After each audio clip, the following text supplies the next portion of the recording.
Hello दोस्तों, welcome back to the channel horizon classes. So दोस्तों, आज के इस वीडियो में हम risk assessment and internal control chapter का पार्ट 3 देखेंगे दोस्तों। पार्ट 4 भी आएगा, वो हमारा लास्ट पार्ट रहेगा इस चैप्टर का दोस्तों। और part 1 and part 2 description box में आप जाकर देख लीजिएगा।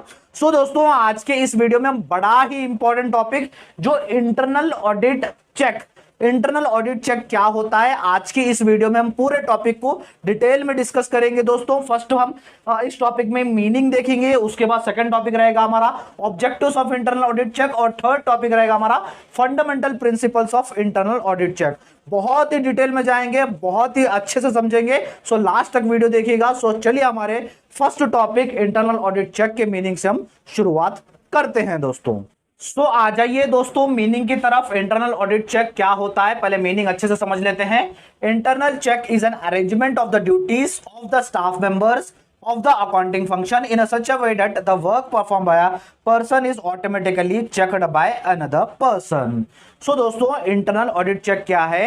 ये एक अरेंजमेंट है, जो मैनेजमेंट, कंपनी का मैनेजमेंट करता है। जो अकाउंटिंग डिपार्टमेंट के जो स्टाफ मेंबर्स होते हैं उनकी ड्यूटी को अरेंजमेंट किया जाता है। जैसे इसमें ये काम होता है, जैसे एक बंदा अगर अकाउंट रिकॉर्ड करेगा तो दूसरा बंदा उसे चेक करेगा। चेक क्यों करेगा? कि कुछ भी एरर्स हो रहे हैं, कुछ भी फ्रॉड्स हो रहे हैं, सो वो इजीली पकड़ने के लिए इंटरनल चेक किया जाता है दोस्तों।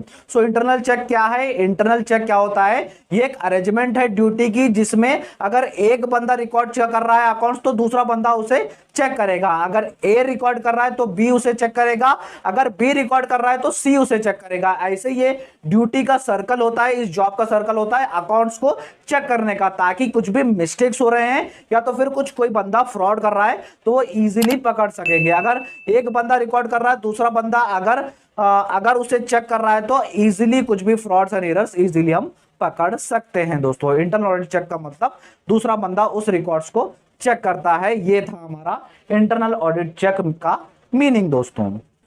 तो दोस्तों, आ जाइए हमारा second topic, objectives of internal audit check. Objectives मतलब मेन पर्पस क्या है इस इंटरनल ऑडिट चेक का। मेन पर्पस क्या होता है, वो टोटल हम 6 ऑब्जेक्टिव्स है, वो डिटेल में हम एक एक से समझेंगे दोस्तों। तो दोस्तों, फर्स्ट ऑब्जेक्टिव है फ्रॉड प्रिवेंशन। फ्रॉड का मतलब होता है फ्रॉड पकड़ने के लिए। फ्रॉड का मतलब क्या होता है? जो जानबूझकर गलती की जाए उसे कहते हैं हम फ्रॉड। यानी कोई एक बंदा है जानबूझकर ट्रांजैक्शन रिकॉर्ड नहीं कर रहा है या तो फिर वो फ्रॉड करना चाहता है कंपनी को, उसे कहते हैं हम फ्रॉड। फ्रॉड पकड़ने के लिए इंटरनल ऑडिट चेक किया जाता है। सो चेकिंग का मतलब क्या होता है? अगर एक बंदा अगर फ्रॉड करना चाह रहा है, एक बंदा अगर रिकॉर्ड कर रहा है, तो अगर वो फ्रॉड करना चाहता हो तो दूसरा बंदा उसे चेक करता है, चेक कर रहे टाइम उसकी गलती मिल जाती है, सो इजीली फ्रॉड पकड़ा जाता है। सो फ्रॉड प्रिवेंट करने के लिए, फ्रॉड रोकने के लिए इंटरनल ऑडिट चेक किया जाता है। सेकंड ऑब्जेक्टिव है एसेट्स प्रोटेक्शन, यानी जो भी आपके कंपनी के एसेट्स होते हैं उसे प्रोटेक्ट करने के लिए। एसेट्स का मतलब यहां पर आपके कंपनी के जो भी अकाउंट्स होते हैं उसको मेन प्रोटेक्ट करने के लिए, from the frauds, errors and mistakes से प्रोटेक्ट करने के लिए आपकी कंपनी इंटरनल ऑडिट चेक करवाती है। थर्ड ऑब्जेक्टिव है एरर प्रिवेंशन। एरर का मतलब होता है मिस्टेक्स, या तो फिर जो अनजाने में कुछ मिस्टेक्स किया जाए उसे कहते हैं हम एरर। एरर पकड़ने के लिए या तो फिर एरर रोकने के लिए हम इंटरनल ऑडिट चेक करते हैं। अगर एक बंदा अगर गलती से मिस्टेक कर रहा है कुछ फ्लक्चुएशन में या तो फिर वर्कलोड ज्यादा होने की वजह से, सो बी पर्सन जो दूसरा पर्सन होता है उसे वो पकड़ लेता है। सो इससे क्या होता है? एरर भी प्रिवेंट होते हैं, एरर भी उसे खत्म होते हैं, मिस्टेक्स भी उसे प्रिवेंट हो जाते हैं। फोर्थ है फिक्सिंग रिस्पॉन्सिबिलिटीज। सो जो जिसकी रिस्पॉन्सिबिलिटी है वो इसमें फिक्स किया जाता है इंटरनल ऑडिट कंट्रोल में, यानी किसको क्या काम करना है वो आप फिक्सिंग करते हो इंटरनल ऑडिट कंट्रोल में। कौन बंदा रिकॉर्ड करेगा, कौन बंदा उसे चेक करेगा, ये सारे रिस्पॉन्सिबिलिटीज फिक्स की जाती है। फिफ्थ है मॉरल चेक। मॉरल चेक का मतलब मॉरल वैल्यूज बढ़ाता है इंप्लॉयज के अंदर, यानी कोई बंदा या तो फिर कोई एम्प्लॉयज आपको धोखा देना चाहता है तो वो 100 बार सोचेगा, क्योंकि अगर वो जो काम कर रहा है तो उसे वो 2-3 बार चेक होता है कंपनी में। सो जो भी काम अगर धोखा देना चाहता है वो 100 बार सोचेगा और अपने हॉनेस्टी से, अपनी ईमानदारी से काम करेगा, क्योंकि जो काम करेगा उसे रीचेक किया जाता है, इसलिए मॉरल वैल्यूज बढ़ते हैं कंपनी में। उसके बाद सिक्स्थ है रिकॉर्डिंग फैक्ट्स। मेन पर्पस होता है इंटरनल ऑडिट चेक का कि आपकी कंपनी के जो भी ट्रांजैक्शन प्रिपेयर करने के लिए, ट्रांजैक्शन रिकॉर्ड करने के लिए, ताकि आपकी कंपनी को जब वो ट्रांजैक्शन या तो फिर जब उसका रिकॉर्ड्स होना पड़े तब वो इजीली अवेलेबल मिल जाए। सो दोस्तों टोटल ये 6 ऑब्जेक्टिव्स, बहुत ही इजी टॉपिक है, ज्यादा आपको इसमें डिफिकल्टी लेने का जरूरत नहीं है। फ्रॉड पकड़ने के लिए, एसेट्स प्रोटेक्ट करने के लिए, थर्ड एरर पकड़ने के लिए रेस्पॉन्सिबिलिटीज फिक्स किया जाती है, मॉरल वैल्यूज बढ़ते हैं, और सारे ट्रांजैक्शन को रिकॉर्ड करने के लिए हम इंटरनल ऑडिट चेक करते हैं। दोस्तों ये था हमारा second topic, objectives of internal audit check. बढ़ते हैं हमारे थर्ड टॉपिक की तरफ। सो दोस्तों लास्ट टॉपिक है fundamental principles of internal audit check, यानी प्रिंसिपल्स फॉलो करना होगा कंपनी को जब वो इंटरनल ऑडिट चेक करता है। प्रिंसिपल्स का मतलब होता है कुछ रूल्स रेगुलेशंस फॉलो करने चाहिए जब भी कंपनी इंटरनल ऑडिट चेकिंग करवा रही है। टोटल 9 प्रिंसिपल्स है, इंपॉर्टेंट है, वन बाय वन एक एक से डिस्कस करेंगे दोस्तों।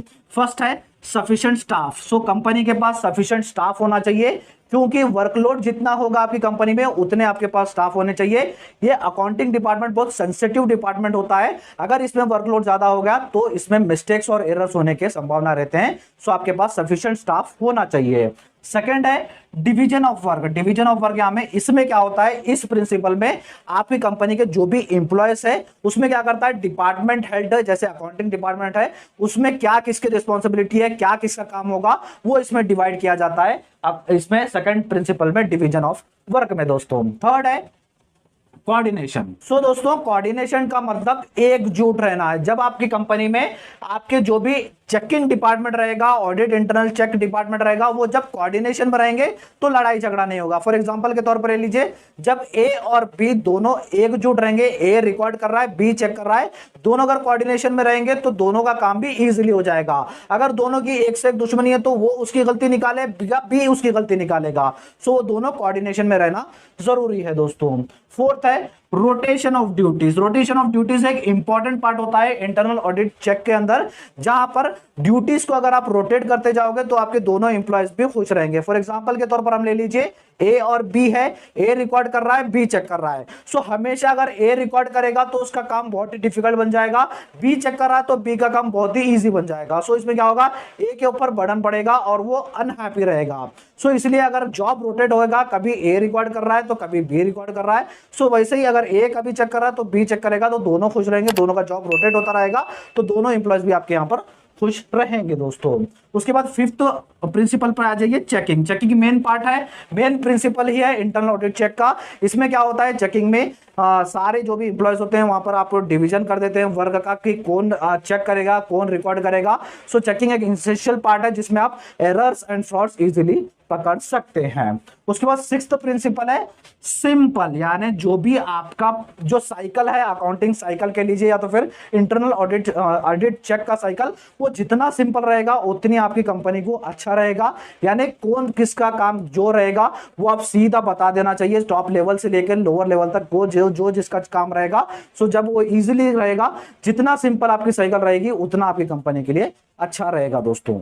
सो दोस्तों सेवंथ प्रिंसिपल है डॉक्यूमेंट्स क्लासिफिकेशन। सो जैसे मेन इंटरनल ऑडिट चेक किया जाता है आपके सारे डॉक्यूमेंट्स रिकॉर्ड करने के लिए, सारे डॉक्यूमेंट्स प्रिपेयर करने के लिए, ताकि कभी कंपनी को जब भी उस डॉक्यूमेंट्स की रिक्वायरमेंट पड़े तो कंपनी इजीली उस डॉक्यूमेंट्स को निकाल सके। एट्थ प्रिंसिपल है डिपेंडेंट वर्क। सो दोस्तों जैसे इंटरनल ऑडिट चेक है, ये डिपेंडेंट वर्क है। अगर ए रिकॉर्ड कर रहा है, बी चेक करेगा, तो दोनों एक के ऊपर एक डिपेंड है। अगर ए चला गया तो बी क्या चेक करेगा, अगर बी नहीं रहेगा तो ए सिर्फ रिकॉर्ड करते जाएगा, कुछ भी एरर्स एंड मिस्टेक्स पकड़ी नहीं जाएगी। सो एक के ऊपर एक डिपेंडेंट है, रिकॉर्ड करने वाला चेकिंग करने के ऊपर डिपेंड है, चेक करने वाला रिकॉर्ड करने के ऊपर डिपेंडेंट है। सो ये जॉब क्या है, डिपेंडेंट वर्क है। नाइन्थ है हार्मोनी, और एसेंशियल प्रिंसिपल है इसका इंटरनल ऑडिट चेक का।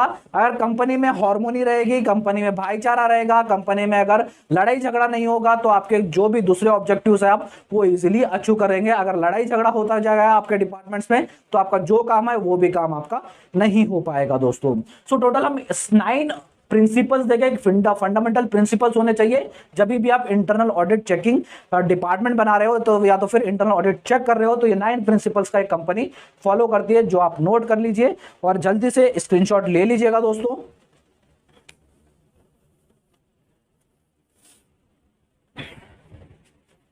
सो दोस्तों ये था हमारा इंटरनल ऑडिट चेक का सारा टॉपिक दोस्तों। और दोस्तों मैं बता दूं, मैं principles and practice of auditing का सिलेबस स्टार्ट कर दिया था बीकॉम फिफ्थ सेम के लिए, जो एक चैप्टर अपलोडेड भी है, सेकंड चैप्टर चल रहा है, ऐसे ही वीडियोस आती रहेंगी। सो इसलिए चैनल को सब्सक्राइब कर लीजिएगा और प्लेलिस्ट का लिंक मैं आपको डिस्क्रिप्शन बॉक्स में दे दूंगा। Principle and practice of auditing का इस चैप्टर का पार्ट 1 एंड पार्ट 2 भी आपको डिस्क्रिप्शन बॉक्स में मिल जाएगा।